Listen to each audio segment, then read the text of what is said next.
Today I have Mona Laura. Please present yourself. I was a graphic artist and a production artist in advertising, publishing, packaging. I've been a visual artist and a writer most of my life. I dabbled with acting. I started getting symptoms in 2009. I managed them for a long time, for 9 years, without medication. And then I decided to try medication because I thought it would help. And it has truly made things, it helps for a brief time and then it makes things more difficult. At least that's my experience. And now I would very much like to completely get off medication. One thing that I really, really appreciate about us working together is I reduced my medication a lot when we were working together. So what diagnosis did your doctors give you? Well, when I first was quote unquote diagnosed, it was in 2012. So that was 3 years after I started having weird symptoms. And they weren't sure. They said, it's Parkinsonism, might be early Parkinsonism or early FARS disease. FARS is an inherited disease that has the same sort of things, but I think calcium builds up in your brain and your brain deteriorates. But I've had periods of no symptoms, in 2014, 2015, 2016, and somewhat in 2018. And then in 2018, even though I started taking medication in 2018, I practically weaned off of it completely. But then stressful events in my life, and you can call this disease anything you want. You can say it's caused by anything you want. But I will tell you for a fact that this is a stress disease because I had practically no symptoms and was down to half a pill a day. And then a stressful thing happened and I went completely the other way. All the symptoms returned with a vengeance. Yeah. And when we met on the internet, you started to reply some of my posts. You were in a nursing home. So yes. I guess you were pretty bad at that time. Right. I went into the nursing home in December 2019. I was unable to sit up or raise my hands or turn over or stand up. And luckily, after 2 months of therapy, I was able to walk again.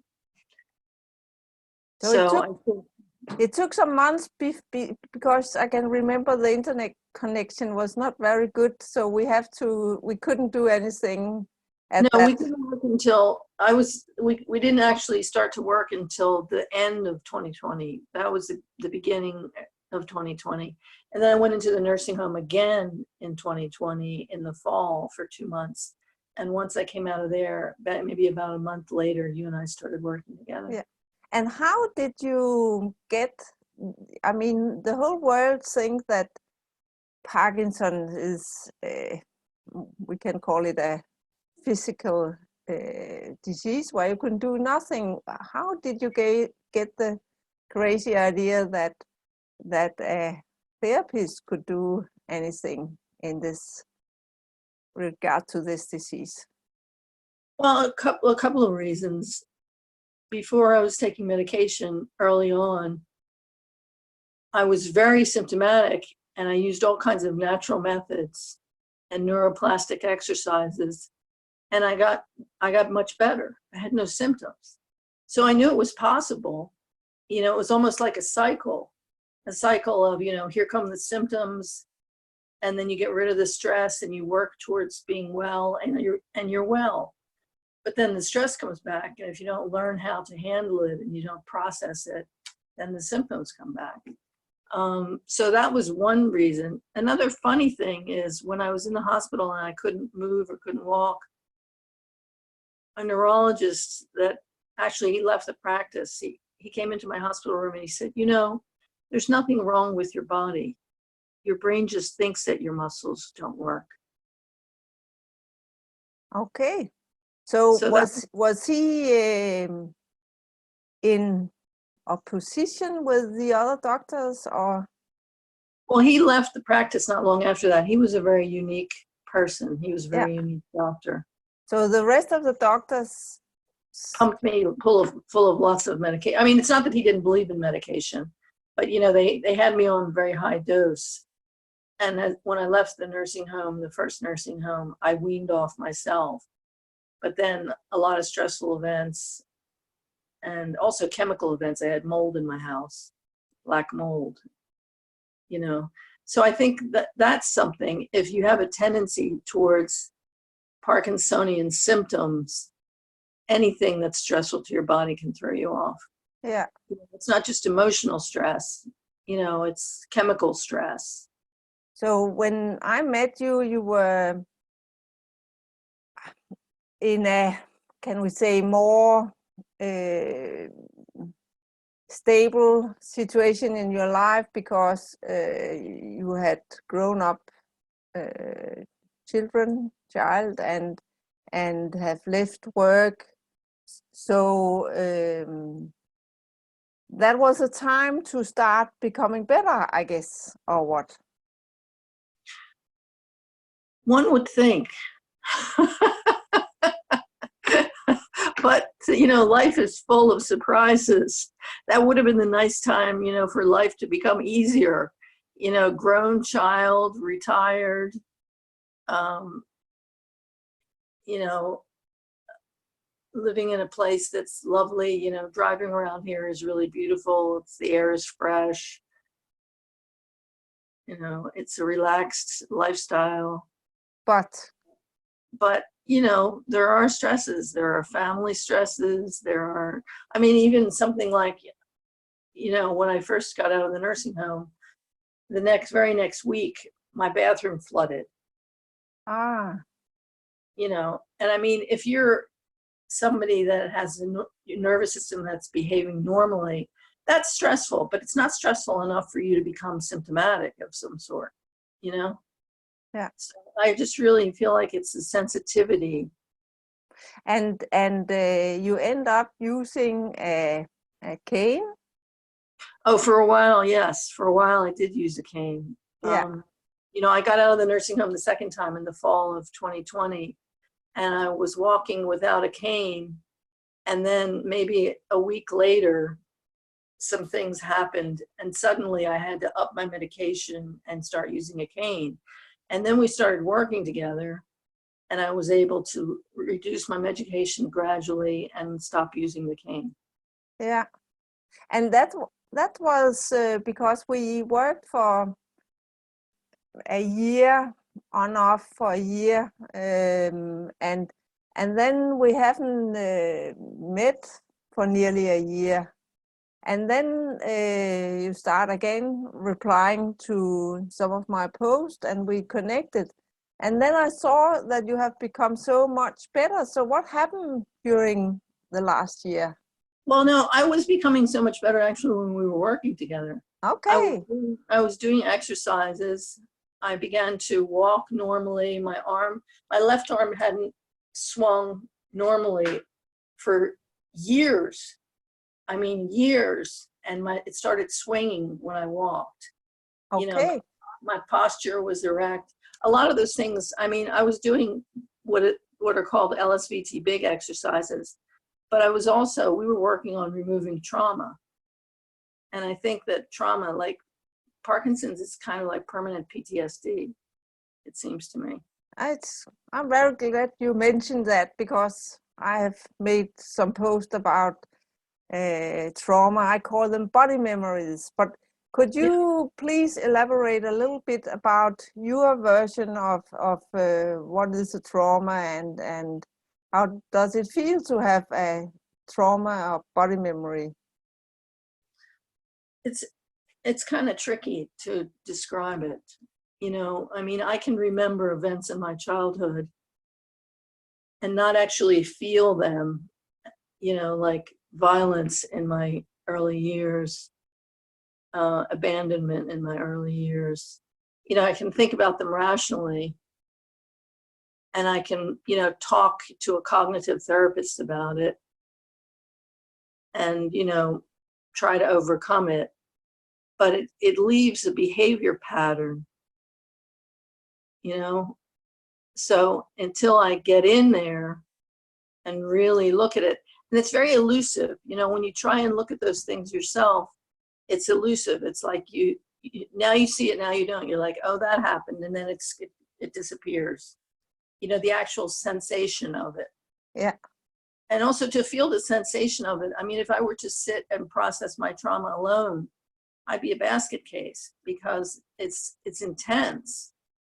You know, I know when we first started working together, you know, it was very intense. You know, like the next couple of days, I would actually feel it.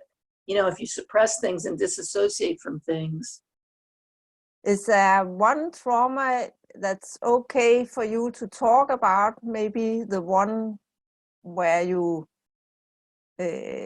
fell down a hill or something, Yeah, so people it's so can. funny you say that. Your psychic powers are working. That's exactly what I was thinking of. Yeah, I was hiking. My son was living on a communal farm in North Carolina in the mountains. And I went down to visit him. And we went for a wonderful walk up the mountain, you know, and there were lots of trees. And it had rained and there were a lot of fallen leaves. And we were having a jolly old time. And then we started to go back. So we needed to go back down the mountain. And we were both walking and chatting. And suddenly I slipped and I tumbled and tumbled and tumbled and tumbled. And the only thing that kept me from falling off of the edge down to the rocky stream below was my neck hit a tree. So, I mean, I had a terrible, terrible back problems, but I was alive. And I mean, it was traumatic because it was physically traumatic and it was frightening, but it was also traumatic because I was with my son, you know, and, you know, as a parent, you feel like you want to take care of and protect your children. And the worst feeling in the world is, as a parent, to be, you know, unable to protect your children because you can't even protect yourself, you know. So that was one of the things that came up when we were working together. And how did you think that this impacts your body? I think I probably held it in a couple of ways. I held it for what it was, you know, body memory in terms of like falling and fear and impact and damage, you know, maybe to spine, you know, that's one way. And then another way is, you know, there's, I think, a sense of inadequacy or guilt develops when you feel like you can't protect your children. Ah, yeah. You know, so it's a multifaceted trauma. Trauma is a multifaceted thing. You know, it's not just flat. So, can you describe what happened when we both sort of can you call it rethinking,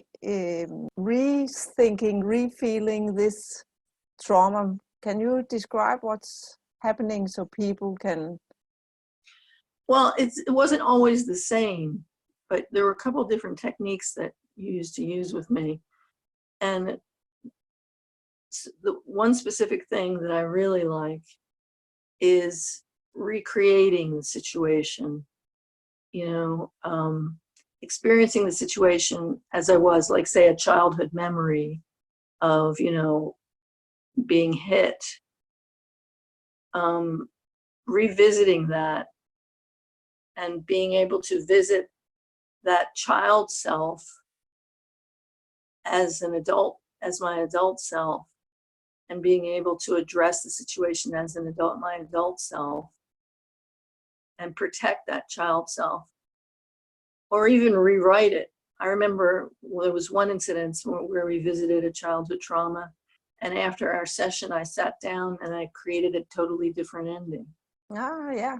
And what do you think is it's quite intense, because the whole idea is to feel what was going on at that time. Can you? A lot of people think that it's dangerous? What do you think? I don't think it's dangerous. I think it's painful. You know, I mean, but if you suppress it, you just get sicker and sicker. That's my point of view. Yeah. You know, if you keep carrying and carrying and carrying and carrying, eventually the organism is exhausted and it can't carry anymore. You know, so, I mean, surgery is painful, but once you get the surgery done, your body is free to heal. You know, it you know, frees up some energy, you know, but it's not like a miracle overnight. Like, it wasn't like the next day, suddenly I didn't have any more symptoms. You know, I had to process the trauma, and then eventually, you know, the symptoms got less and less and the strength got more and more. You know, and like I said, I could dance for many years. I lost my rhythm. I used to love to dance. And it wasn't until we started working together that I gained my rhythm back.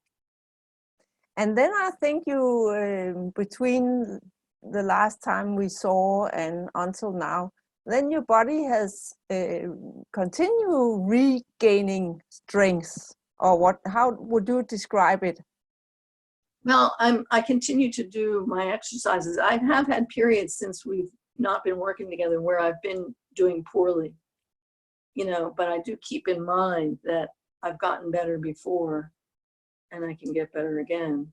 And that's why I wanted to work together again, because I feel like, you know, there's some things that, like I remember in one of your presentations, you had a slide that had like different colored, like hills. Yeah. I know. And then you remove one and you're like, okay, that's better. But now I still have these 5. And then you remove another, you know, and some of them are more persistent. Like I have a symptom that's incredibly persistent. Even though I'm walking well, I could stand on one leg, I can dance rhythmically, my arm swings again. You know, I have much more energy. I talk louder. I mean, I used to talk very quiet and people would be irritated. You know, I'd be in the car, they're like, what did you say? Now people can hear me. So what I'm claiming in all this, that every person have got their unique basket full of symptoms.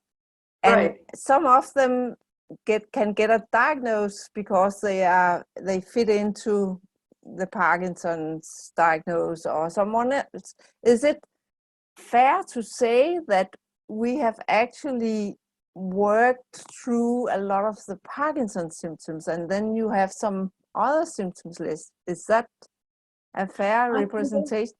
I'm not sure. I have dystonia. And there are other people with Parkinson's, quote unquote Parkinson's, that have dystonia as a symptom. And that's the only symptom that I'm concerned about anymore. Yeah. I feel like if you and I handle this dystonia, then I can wean off meds in a safe way and never take them again. Yeah. Because I'll just continue to get better and better. Yeah. So what do you think about the fact that if you bring in 30 persons with Parkinson's, you can maybe find one that has the same symptoms as you? It's just my feeling. I mean, all Parkinson people are so different. Yeah, it's very true. It's very true. It's very varied. I don't know what other diseases are like. I don't know if diabetes is like that or anything else, but I know that, yeah, I mean, a lot of people, they say, oh, I'm taking high dose B1 and it's like magical. I tried it and it was not magical for me.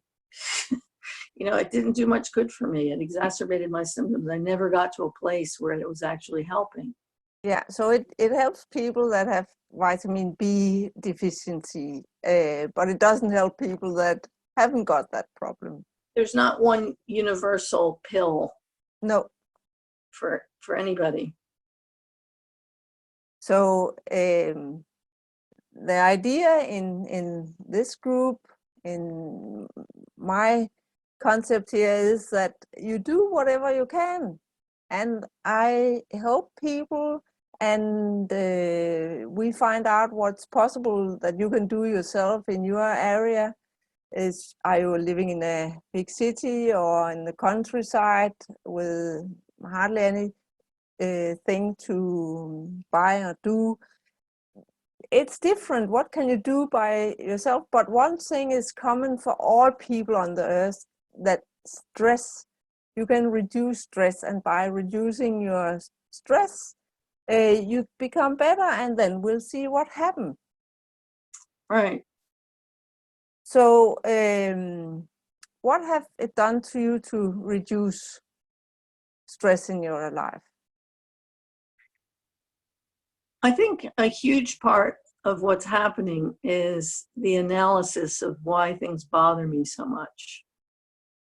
You know, I think that working with a coach is important to analyze, you know, why you process stress. Like, you know, you were joking, a lot of people with Parkinson's are perfectionists, and I am a wicked perfectionist. And, you know, I remember you gave me a prescription to make 80% good enough, whereas 110% is what I really want. You know, if somebody is a super perfectionist and you convince them to just ease up on that, that takes a huge amount of stress off. I mean, even little things like that. If somebody is sedentary and you convince them to just take a walk, you know, that takes stress off. Yeah, I remember you joined a poem contest, or not contest, a challenge or something. It was a month-long poetry challenge. Every day for a month I had to write a poem. And that was, I guess you in that you practiced this about only being 80% perfectionism at that time. Right, because God forbid I would release a poem in one day. You know, I'd have to think about it and look at it and put it away and then take it out again. But I mean, every day I had to release a poem. And a lot of people thought that some of the work was quite good. So it's not about perfectionism, it's about creativity. Because it's so, to do the last 20% until you reach 100%, it takes a lot of energy. It does. It does. If you can reduce that and just sort of let go of whatever result you are, then it helps you. And when you do it a month in a row, the first time, I guess, is hard, and then it gets easier and easier. Yeah. We can make a sort of a video challenge where we make a small group where people can post videos, because it's often very hard for people to present things, but doing it in a closed environment, it also helps people to relax and find out it's okay. And it's often related to meeting new people. That's not your problem, but a lot of people have the fear of meeting new people. Well, actually, I mean, I am actually kind of socially awkward and have social anxiety to a certain extent. You know, if somebody is new, like a therapist or something, I have people that come in and do work on my hand, and I also have a home health aide. And meeting her at first, I mean, I do get terrible anxiety. My symptoms get much worse. Okay. Yeah. You know, when I was younger and I would go to a party where I didn't know anybody, I didn't feel great.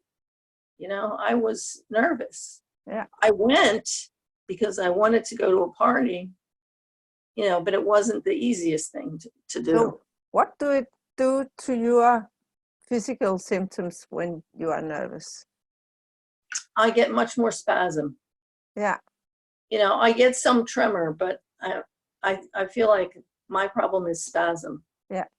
You know, and spasm makes you want to curl up into a little ball. Yeah, and that's the first step. It's to notice that your symptoms, they don't come random, unless if vitamin deficiency, then these stress-related things come and goes in situation.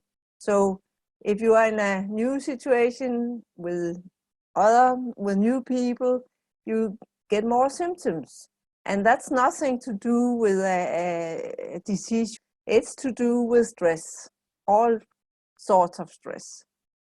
I kind of resent the idea that we can't get better because, I mean, so many people have proven, even if you go up and down, you know, even if you have like a couple of months where you're doing great and then once again you go down because of stressful events or whatever's happening in your life, the mere fact that you can get better for 6 months means that it's not quote unquote incurable.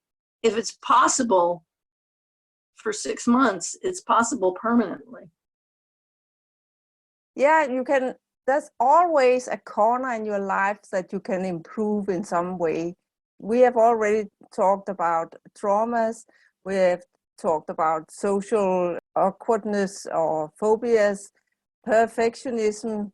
There's so many corners in every person's life that you can find and do something so you feel a tiny better for the rest of your life, because you find a new way to act, a new way to think, a new way to feel. So there's so many things, and that's what we do in this group. We do the possible and push away the impossible, because how do we know what's possible and impossible if we just start digging down everything that's possible? Then we can see what's left, and there's always something to do. I think support is a huge thing. You know, I think like you know, your course is the hope shortcut, you know, and I think that's a huge thing. Like even in the nursing home, the PT people were very much like, you're going to improve, you know. So having that support is what made me improve. You know, it wasn't the medication, you know, it certainly wasn't the food, but it was the support and the belief, you know, that I could recover. And that neurologist in the hospital, that was very helpful too. Instead of him saying, oh, you know, you're going to need a wheelchair, you know, he said, your body, there's nothing really wrong with your muscles. Your brain is just not giving them the right signals. Yeah, and listen to this, that hope and belief that something is possible, it make a big difference. Instead of people saying you cannot do, and in 8 years you will be worse, and it's very sad that you take away hope from people, because without hope you are nothing, you just stop living. So hope and believe that of course you can be better in just a small corner of your life, and when you have fixed that corner of your life, there's probably another corner you can find out that you can become better. Most definitely, most definitely. And it's the thing that's difficult is everywhere with this particular diagnosis, almost everything you read, the first paragraph tells you the bad news. Did you ever notice that? If you go to any website that talks about like clinical trials or, you know, these Parkinson's organizations, the first paragraph is always like, Parkinson's is an incurable, blah, blah, blah, blah, degenerative, progressive, yeah, blah, blah, blah. I mean, can't you begin, you know, with the good news? Come on. Yeah, yeah, that's true. You know, it's so irritating because everywhere we look as people who are diagnosed with this disease, the message is just accept it. You're never going to get any better. And that was when I started exploring this.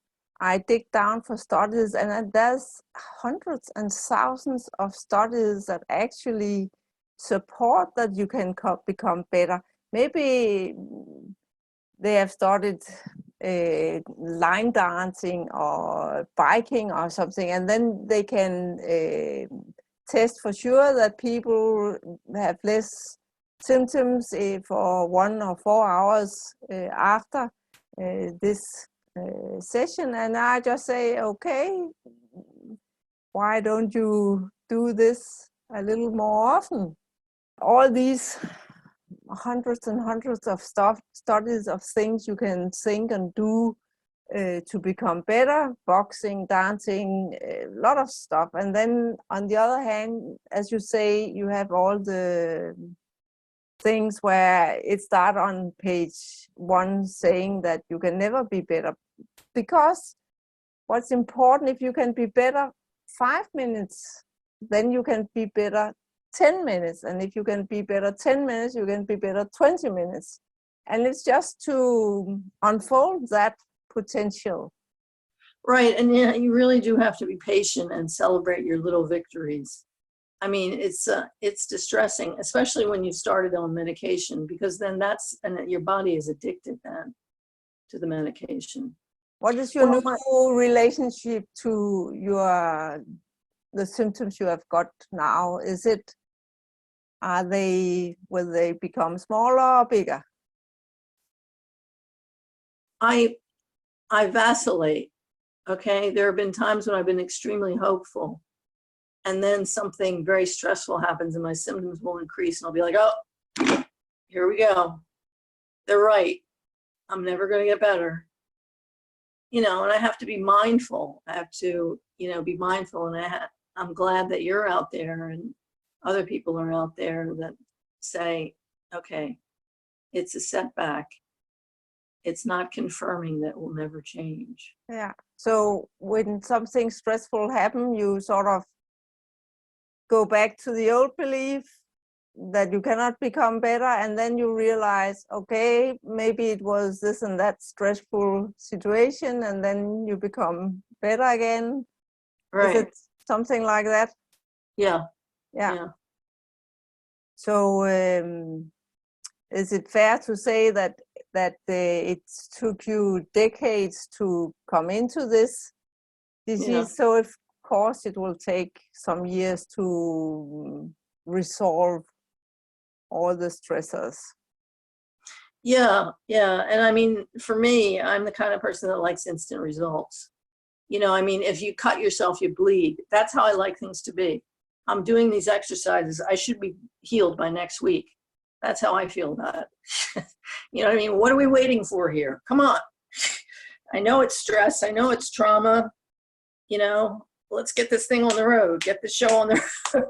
But it takes time. It takes time. Like it's a lifetime. It's a lifetime of habit. A lifetime of, seeing things through this particular trauma-colored glasses that I've been wearing. Yeah, that was a good metaphor, that your life gives you a certain way of thinking because of the childhood and your parents and whatever is going on. Right. I mean, if we were more like the animals, like, there's lots of videos out there of animals that have been caught. There's one with, I think, an antelope and a leopard. And the leopard has his jaws on the antelope's neck, and the antelope finally is still. And then some baboons run and chase the leopard away. And in a few minutes, the antelope gets up and shakes like he has Parkinson's for a few minutes. I mean, really just completely shakes. And then he gets up and he's normal again. Yeah. Wouldn't it be wonderful if every time we had a trauma, we did the same thing? Because then we wouldn't hold it and get stuck. Yeah, and I don't know why we have sort of lost that, but some of it is, we are actually doing some of it, but when we're having tremor, we got a diagnosis when we're having these symptoms of excess stress. Well, I guess animals have the benefit of not thinking about it. They don't analyze it. They don't say, oh my goodness, last week a lion caught me. Am I ever going to be the same? Am I ever going to be able to eat on the plains? I mean, they live their life, they don't think about it. They don't analyze it. Yeah. We have the burden of saying, well, when I was little, this is what happened. So this is what life means. Yeah. And we have less exercise because they're running around all day and we are sitting on our chair and doing nothing. So that's a problem as well. Right, very true. Yeah. Very true. Of course, I use a lot of time to this, so of course I like that someone buys my services or my knowledge in my online course. And what do you think? What would you want to say to people that doubt if it's worth the money? I would say that they should know that they are worth the money. First of all, it's not a lot of money.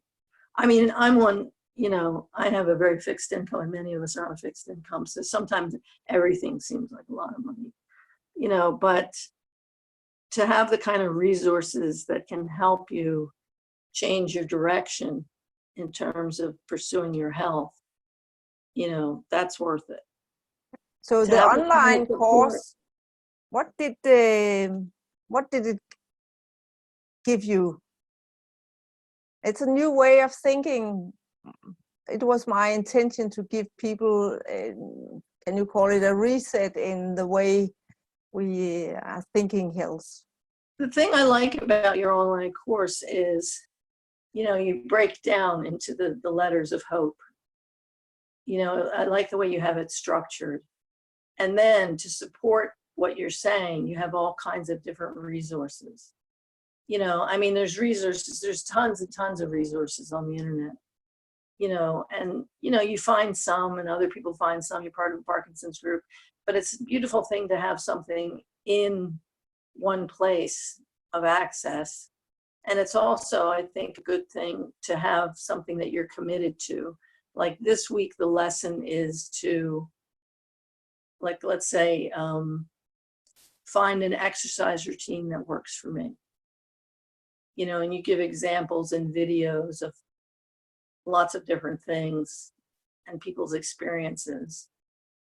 You know, say it's Tai Chi, you know, for relaxing, it's Tai Chi or Qigong. You have videos, examples of those things, video examples of yoga. You know, there's a lot of resources that are in one place. I think That's good. that's the Yeah. benefit of the Yeah. online course. And it's good for focus too, you know, to have to, like the poetry challenge for me, every day I had to focus on creating a poem. If you're doing the online course, you know, every day in that week or however long for that particular session, that needs to be your focus. So you can't be focused on, oh crap, you know, I'm not feeling well. You know, my tremor is worse. I mean, you have actually in the course a diary form to record your symptoms and your thoughts, and, you know, to get like a real-time feedback on how your thoughts and feelings are affecting your symptoms.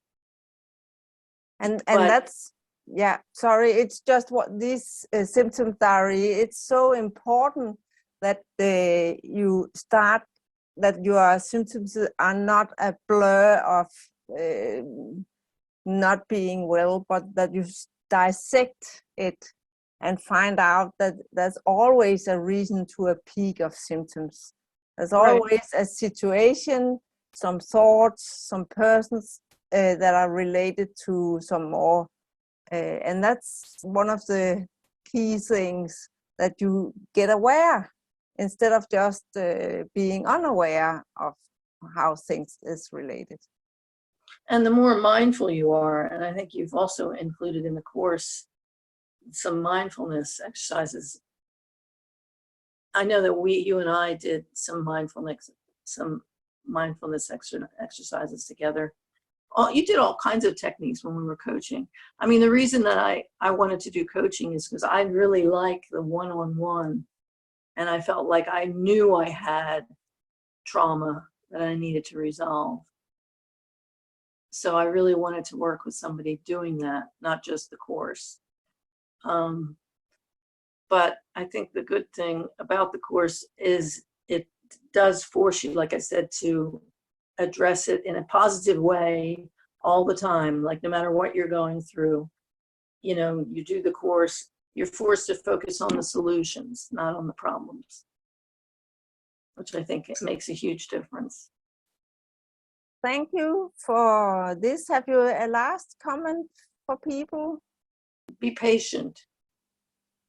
Be patient. You know, I am not a hugely patient individual, but, you know, that I know after, you know, a certain amount of time in coaching, it was miraculous how much better I was. You know, walking without a cane, walking normally, dancing, all kinds of things happened that I don't think would have happened if I didn't take that step. And like I said, at first, it's very uncomfortable to confront these feelings and these old memories and body memories. But, you know, once you do them in a safe space with a guide, you know, and then after like we would work, and then I would go and reassess, you know, and do some writing and journaling and stuff. But I think it was very important to say, because I guess it's right that the first time is scary, and then you find out, okay, I know it's scary for a few minutes, and then the feelings fade away slowly. Well, I think with something like this that's in your face every day, you want to disassociate with it. You know, you want to not feel your body. But the more you're, you know, forced to focus and feel the feelings, the more you can process the feelings, and then they pass. But if you just keep stuffing them in and you don't feel them, then there's no resolution.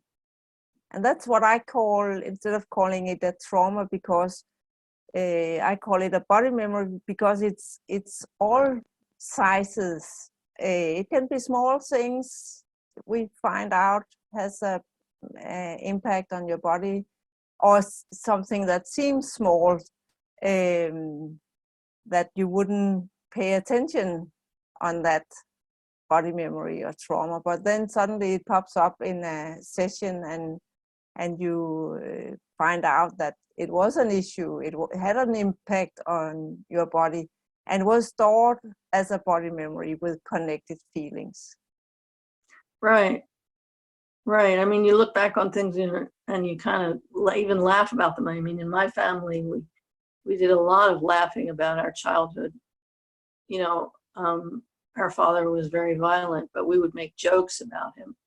You know, that was our way of handling it. But it's great to be able to make a joke, but the actual experience as a small child, it's not funny. No. You know, so, I mean, the body doesn't remember it as a funny thing.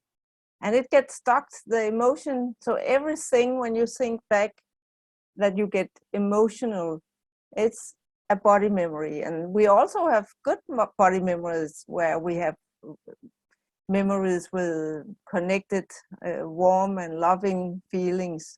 So body memories contain it all, where what we call trauma is the things that other people know is terrible. So instead of dividing traumas, I just call it body memories, and because it comes with no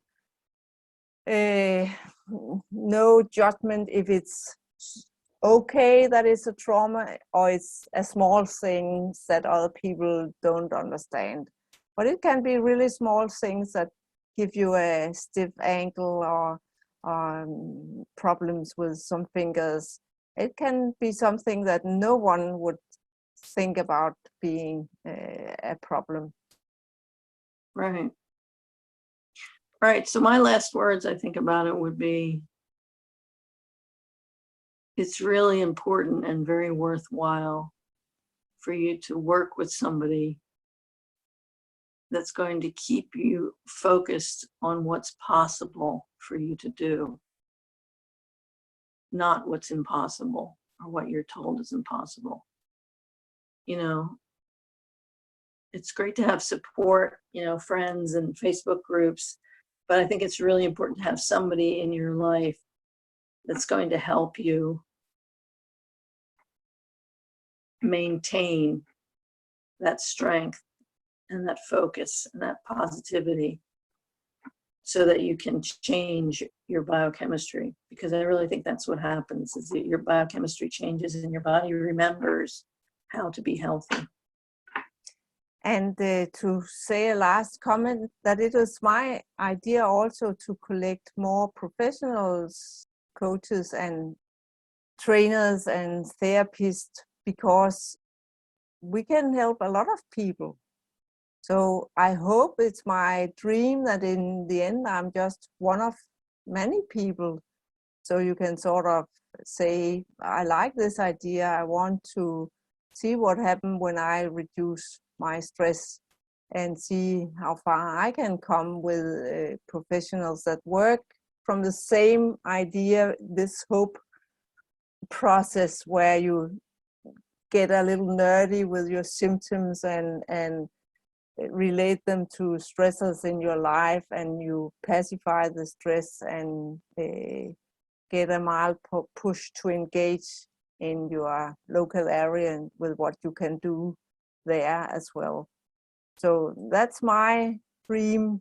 I guess it will happen sooner or later. So I give thanks to Laura that she's also pushing me a little